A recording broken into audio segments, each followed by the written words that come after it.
Hello friends, तुमचं माझ्या या नवीन ब्लॉगमध्ये स्वागत आहे। आजचा ब्लॉग थोडासा वेगळा आहे। तुम्हाला माझं थंबनेल बघून समजलंच असेल की मला सरकारकडून हा बाळंतविडा मिळालेला आहे। बाळंतविडा म्हणजे काय तर बाळंतिणीसाठी आवश्यक असलेला आहार तो यामध्ये तुम्हाला दिला जातो।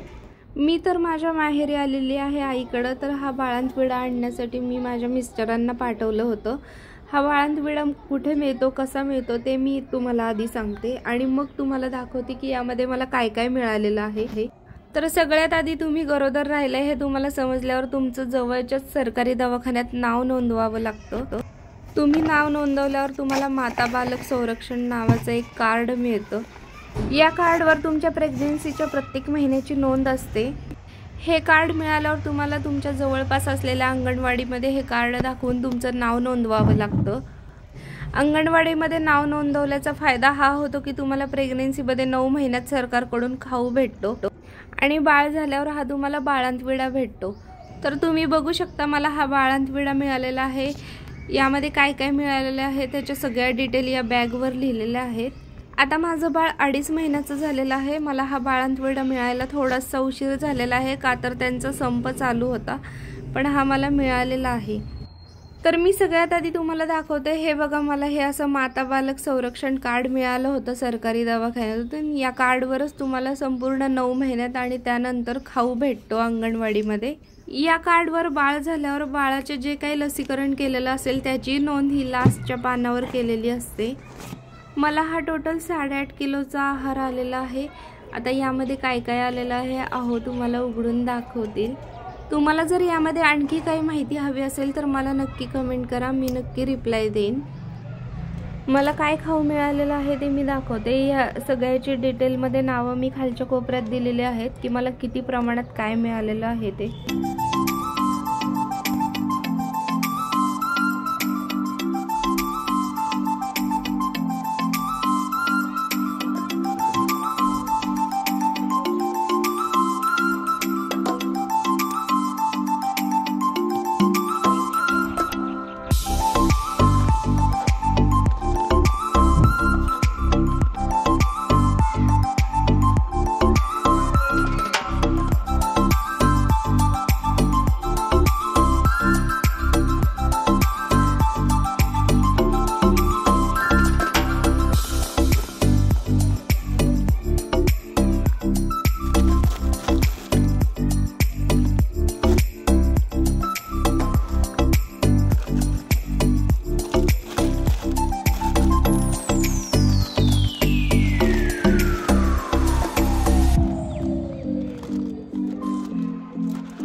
तर तुम्ही पाहिलं असेल की हा सगळा मला आहार मिळालेला आहे। साधारण डिंकाचे लाडू, हळवाचे लाडू बनवण्यासाठी जे काही लागते ते मला सगळं यातून मिळालेलं आहे।